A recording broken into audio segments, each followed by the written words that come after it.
연못 위의 백수련, 고요한 수면 위로 청초하고 수줍은 듯 한 송이의 꽃봉우리가 하얀 꽃잎을 펼쳤다. 백수련이었다. 순백의 꽃잎 위로 작고 희미한 빗덩이가 내려앉았다. 그저 먼 길을 쉼없이 날아온 작은 빗덩이에 불과해 보였다. 잠시 쉬어가는 길인 것이 분명했다. 아직 해가 뜨지 않은 새벽녘이라 연못 주변 여백의 공간들은 푸른 빛을 머금고 있었다. 얼마 후 산사에서 연못의 고요를 깨는 목탁 소리가 들려왔다. 무슨 신호이기라도 한 것처럼 꽃잎에 내려앉아있던 빗덩이가 다시 움직이기 시작했다. 목적지는 아름다운 숲의 새벽을 깨우고 있는 바로 그 목탁 소리가 머물고 있는 마당이었다. 작고 동그란 빗덩이가 원래의 모습을 드러냈다. 여인이었다. 눈부시도록 아름다운 여인의 모습이었다. 이승에 있는 사람들에게는 보이지 않는 투명한 존재였다. 전생에 그녀는 공주였던 적도 있었다. 16이라는 어린 나이로 청나라 왕에게 시집을 가야만 했다. 때는 조선이 병자호란을 겪은 후 이미 13년이라는 시간이 지난 해였다. 청나라에서 칙사가 도착했다. 옛 중친왕이 아내를 잃어 국왕과 혼인을 하려 한다. 조선 왕의 누이나 딸, 가까운 친척의 딸 또는 대신의 딸 가운데 후보자를 선출하라. 만일 혼인이 성사되지 않으면 여러 신하가 감히 무사하지 못할 것이며 대국에서도 전적으로 믿게 될 것이다. 그때의 그녀는 공주가 아닌 종친의 처자였을 뿐이었다. 하지만 그녀는 공주로 봉해져 청나라로 보내져야만 했다.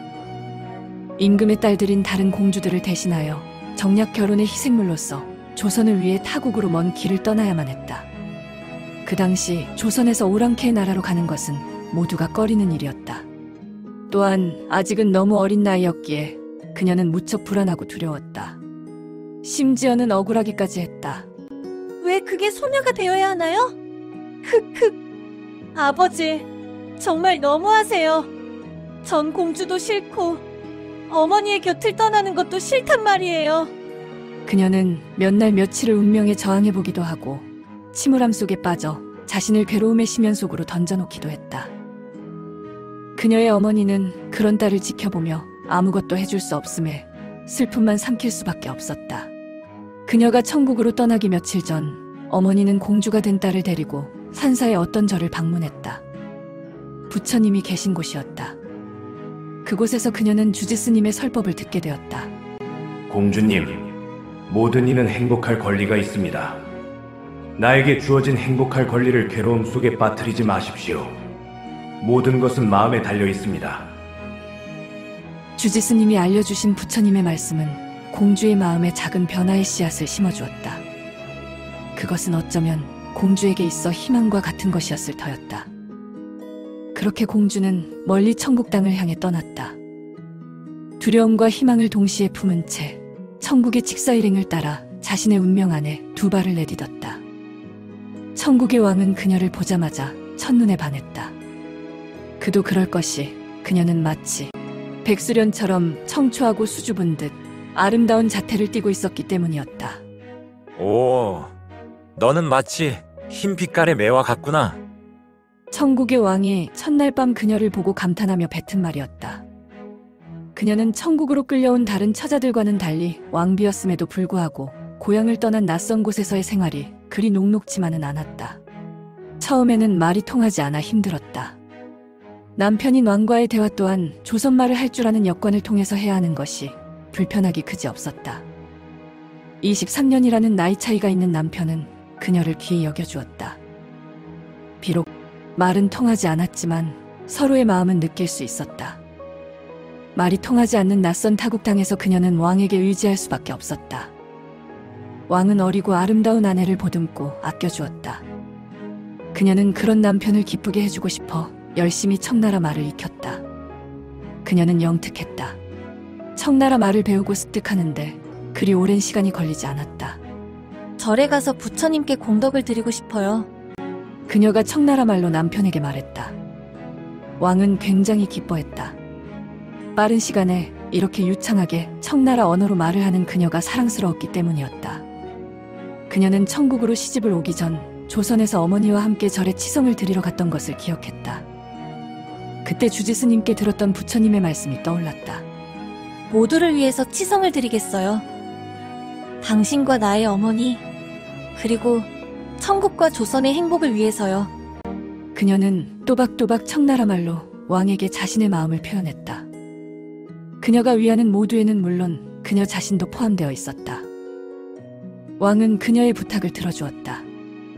그녀는 왕의 배려로 수많은 시종을 거느리고 천국의 절의 행차에 불공을 올릴 수 있었다. 천국의 절에서는 그녀를 왕비의 예우로 맞이해 주었다. 법당에서 그녀는 부처님께 절을 했다. 그녀를 모시는 시종인열은 법당 앞에 마당에 서 있었다. 부처님께 절을 하는 그녀의 모습은 무척 아름다웠다. 눈이 부셨다. 그 모습은 누가 보아도 백송골이 아니면 백수련 그 자체였다. 부처님의 인자한 미소를 보고 있으면 그녀의 마음속에 자리 잡고 있던 불안함과 두려움은 사라지고 없었다. 신기한 일이었다. 그녀는 그곳에서 마음의 평화를 맞이했다. 그것은 어머니의 품처럼 포근함과 따사로움이었다. 천국의 절에서 다시 부처님을 만난 그녀는 더 이상 조선을 떠나기 전 억울함에 투정을 부렸던 그 여리고 어리기만 했던 소녀가 아니었다. 그녀는 불공을 들이면서 깨달은 바가 있었다. 자신이 있는 이곳에서 행복해지기로 결심했다. 부처님의 말씀대로 모든 것은 마음에 달려 있었다.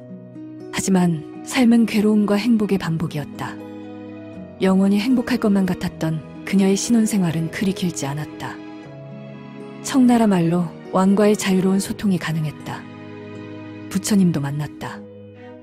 모든 것이 그녀의 행복을 축복해주는 것만 같은 날들이었다.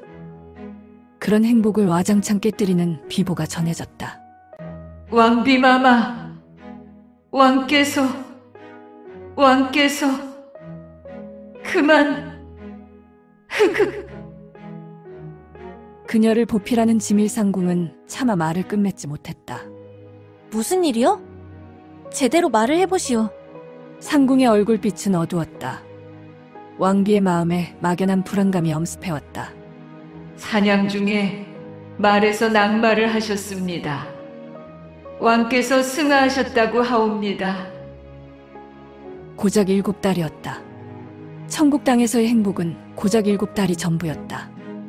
그녀의 가슴 속에서 어둠의 돌덩이가 쿵하고 내려앉았다. 왕은 그녀가 천국 땅에서 유일하게 의지했던 버팀목이었다.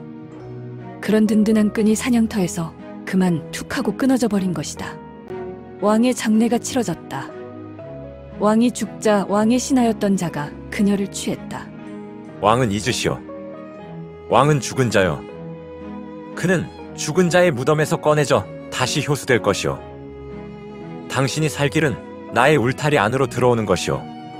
조선의 법도로 용납이 되지 않는다는 것을 알고 있어. 그렇지만 그런 생각은 버리시오. 여긴 조선이 아닌 천국이기 때문이오. 두 번째 남편은 그녀가 왕비였을 때부터 그녀를 흠모해왔다. 천국의 법대로 그는 현재 등극한 황제에게 사후 영모의 죄를 뒤집어 쓴 왕의 아내였던 그녀를 배분받겠다고 요청했다. 절에 다녀오겠어요. 허락해 주시어요. 그녀가 두 번째 남편에게 간청했다. 괴로움과 불안함, 혼돈의 소용돌이가 그녀의 몸과 마음을 온통 휘감고 있었다. 모든 것이 그녀가 원하고 바래서 이루어진 일들이 아니었다. 이번에 절에 방문한 건 그녀가 왕비였을 때와는 달랐다. 지밀상궁이었던 나이가 지긋한 여자 시종 한 명만 대동했을 뿐이었다.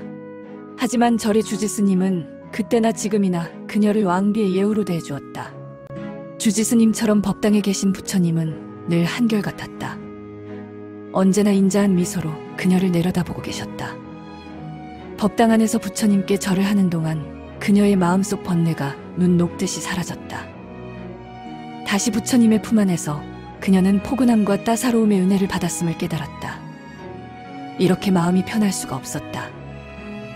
두 번째 남편과의 결혼 생활은 2년을 채 넘기지 못했다. 겨우 18의 나이에 부부의 연을 맺은 사람과의 두 번째 사별이었다. 이국 땅으로 떠밀린 어린 여인에게는 참으로 혹독하고 잔인한 운명이었다.